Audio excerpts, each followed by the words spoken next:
烧鸟听着很装逼，但在日本就是撸串儿。不过有一些富人啊，他们觉得撸串儿这个动作非常不优雅，我也不知道他们每天在想什么。于是有了这家店，今天直接吃出了烧鸟的真谛。不愧是托利西 K 的监制，人家这么多年都排日本第一，果然还是有点东西的。又到吃烧鸟的日子，他家在惠比寿，和东京众多米其林餐厅挤在了一起，但他其实根本就不需要米其林的认可，我自己说了算。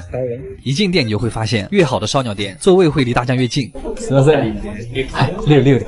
ん。主要是为了那个，这个箱子是干嘛的呀？一味大酱，5个学徒，配置很日本。开始吧，小菜是一盘寿司，海苔包着鸡胸肉，紫苏叶寿司酱，上面刷了一丢梅子酱，一股淡淡的酸甜果味。第二个菜是炸春卷，里面的馅儿是鸡肉的内脏磨成泥做的，口感像土豆泥，但是内脏的味道非常浓郁，像是在很高级的烤肉店才会吃到的东西。这个菜的设计有点像喜之郎果冻，就是蔬菜版东北肉冻，凸显的就是一个高级的感觉。这个鸡汤馄饨其实很重要，高情商，大酱在追求极致软烂的口感，低情商，它是炖了多久呀？有一点像四川的鸡汤抄手，但是超级浓郁的鸡汤打底。我回去一定要尝一下鸡汤里面加蒜头。今天的第一盘肉是滴着肉汁的烤鸡腿肉，果然没有芊芊，它滴的那个油水非常像广州那边隔水蒸鸡蒸出来那个鸡汤，鸡皮上的炭香也很明显。上一次吃到这种炭的味道还是在托利萨 K， 就日本第一的烧鸟店，真的活到150。它上面那个酱是芝士跟蛋黄搅在一起的，它有点像咸蛋黄炒到冒泡泡的那个时候的口感，味道还有一点美乃滋。接下来居然是一盘鸭肉，哇！突然想起了成都的温鸭子。第一次在烧鸟店看到的鸭肉，它是用和牛的烹饪方式，低温烹饪的和鸭。这个粉嫩的鸭肉像是5分熟的西冷，鸭皮很厚，一口下去，鸭肉纤维里的油水会直接爆出来。再来一块烤的甜葱根，好的店的葱就是会很甜。下一个菜是小饼加上炭烤鸡肉丸，上面是一个鹌鹑蛋蛋黄，好可爱。它里面软嫩的部分还带了一点脆骨，非常像我豆腐嘴刀子心。把烧鸟的那根木签取掉之后，会实现更高级的一种口感。然后是海苔配烤年糕，虽然是糯叽叽的口感，但是居然一点都不粘牙，是大海的味道啊！这个菜是烤鸡皮，刚进嘴像是猪油渣，嚼到后面像是脂肪口香糖。鸡皮是一个唯一一个能够做到又软又脆的东西的吧？哇，这个菜很厉害，它这个造型真的很像菌霸，虽然剔除了骨头，但是保留了软骨，吃起来像猪耳一样方便。下面还搭配了萝卜泥解腻，它这段烤得非常的自然。然后是烤鸡屁股，第一次看到鸡屁股有这么好的待遇，因为它的脂肪真的很多，咬下去真实的在爆油，可能这个就是鸡油味的 QQ 糖吧，好 Q 好油。这个是他家最具特色的菜，很多客人来都会直接点3份，像是开了花的鸡腿，先油炸了一遍再烤，最后撒上孜然跟辣椒粉，里面的鸡肉还很鲜，这一盘鸡你太美了，吃一口就会爆炸。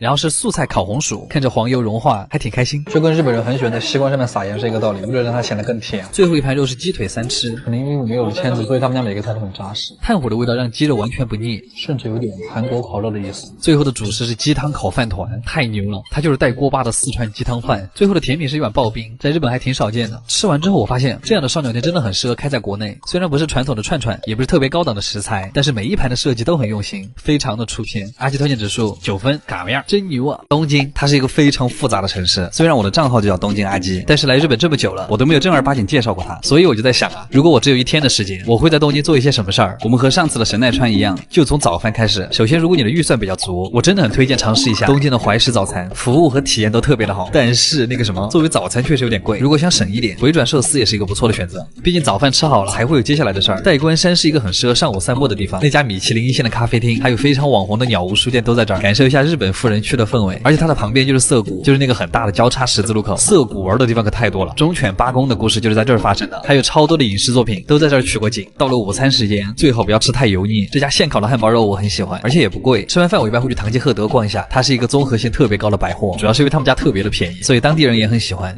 涩谷经常会有各种明星的快闪店，比方说现在就是某女团，上个月是某电视剧，反正比较火的东西都会选在这儿。接着下午的时间会很充裕，可以有很多选择。如果你觉得去迪士尼太累了，可以爬一爬东京塔，这个可是东京的标志，巨壮观。不想爬楼梯还可以坐电梯，钢铁森林还是很浪漫的。接下来肯定是很多粉丝想去的地方，秋叶原虽然很难一句话讲清楚，秋叶原只需要记住一个点，就是不要在你看的第一家买，但其实就算不花钱也会很开心。最后就是东京的夜景，一定要带着喜欢的人去喜布亚 Sky， 静谧而美好，感觉就是形容这儿的。东京真的是一个包容性很强的城市，在这个地方你可以成为任何人。我也开始慢慢意识到，这个复杂的城市包容的并不是人，而是美。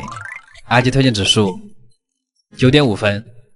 最后提醒大家，在东京玩的时候，可以等到最后一天再购物。买东西的话，可以直接去 Donkey， 因为这里的东西真的相对便宜，基本上只要是日本的日用品，还有药妆，在这儿都可以找到，不用担心被坑，也不用担心买到假货。好了，嘎巴样，这么久没更新，干什么去了？其实主要是回国了，时隔4年终于回来了，我好兴奋啊！这次来上海主要2件事儿，一是来参加个大博主的婚礼，二就是今天这家店了。早就听说上海有很多好店，但是今天这家本帮菜不仅拿了3年的米其林，还拿了3年的黑珍珠，什么牌面啊这么大？这次回国主打一个见世面，这是我回国国之后探的第一家店。我真的很喜欢上海的晚上，华灯起，夜色阑珊，感觉很让人安心。你好，我是刘，7点半预定的3位，但他们2个还没来，我先到了，我可以进吗？可以啊，没问题。这个餐厅是真的很大，进门的这面墙也很牛，点菜的时候就能感受到服务态度是真的好。餐前小菜会送一个酸桃子，很脆，主要是清口用的。第一个菜就非常的重磅，九转小肠，看看他有没有保留一些东西啊。他家把小肠卷得特别的紧实，再加上小肠很瘦，是特别有层次感的劲道，油香油香的卤水，很想直接泡饭吃。然后是他们家的特色菜花雕醉虾，虾身里面塞得满满的溏心虾膏，真的很夸张，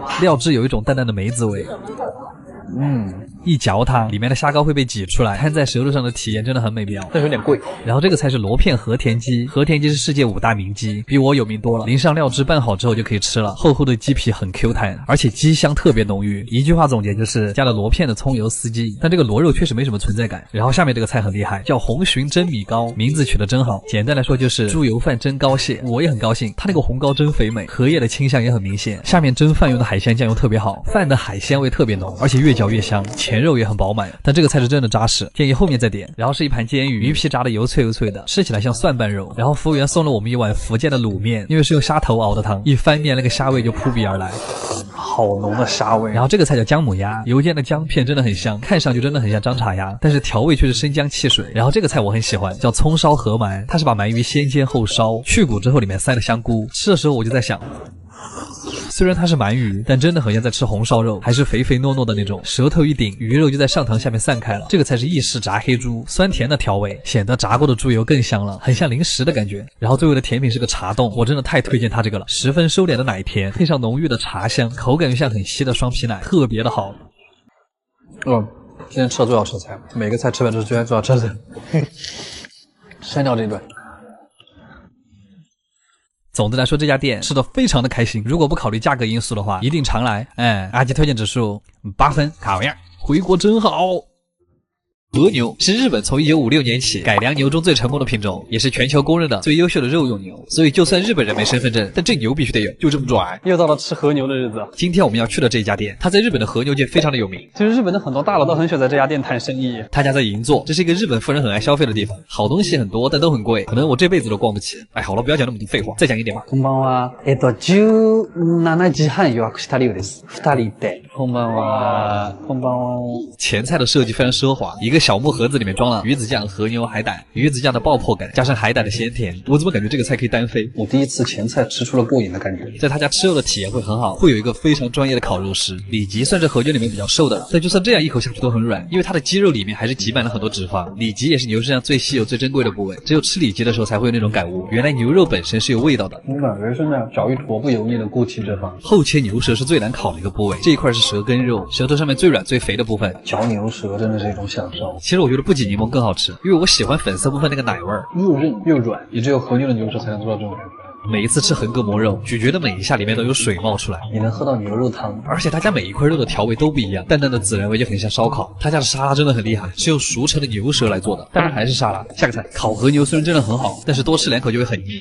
这是一块介于牛胸跟牛腹之间的肉，其实就是胸腹隔膜，比普通的横膈膜肉更肥一点，透着光看就是雪花分布的更漂亮。可能这个就是肉翡翠吧，进嘴特别像牛肉版的咸烧白，嚼得你满口油香。横膈膜是喝牛汤，这个就是喝牛油。这是一片很常见的横切牛舌，从舌尖切到了舌根。没那么软，但是比较脆嫩，吃起来会有嚼内脏的感觉。我还挺喜欢那个新鲜的味道。然后是一片牛腿肉，还配了个米饭。我特别喜欢和牛寿司，带着肉香的米饭，中国味一下会被满足。又是他们家最贵的一道菜，下面把三明治烤脆，然后会夹着牛里脊最中间的那个部分。对不起，郑中基老师，光是制作它的过程看着就很享受。边角料会单独切下来蘸盐吃，它是非常柔和的味道。外面一层吃起来又薄又脆，因为它是油炸的，所以能够锁住很多油水。烤得温热酥脆的吐司，加上鲜嫩多汁的和牛，还刷了一层微辣带着果香的酱汁。它那个肉的质感和虾很像，吃完特别的满足。这是我吃过最好吃的和牛三明治。然后是一片水煮的薄切里脊肉，蘸上他们家特制的咸蛋黄鸡蛋泡泡，再加上了黑松露之后，就是你已经能闻到扑面而来的汽油味了。它很像坚果蛋黄酱包裹着和牛，鸡蛋泡泡里面还有神奇的颗粒感，就像麦丽素的心，脆甜脆甜的。它还是很贴心的，给你上了一碗饭，直接泡在刚才那个汽油蛋液里面。这一口饭承载的东西实在是太多了。最后的甜品是一个黑芝麻雪糕，有点像冰淇淋版的铜锣烧。果然这家店出名还是有原因的。阿基推荐指数9分，打完样就是没吃饱。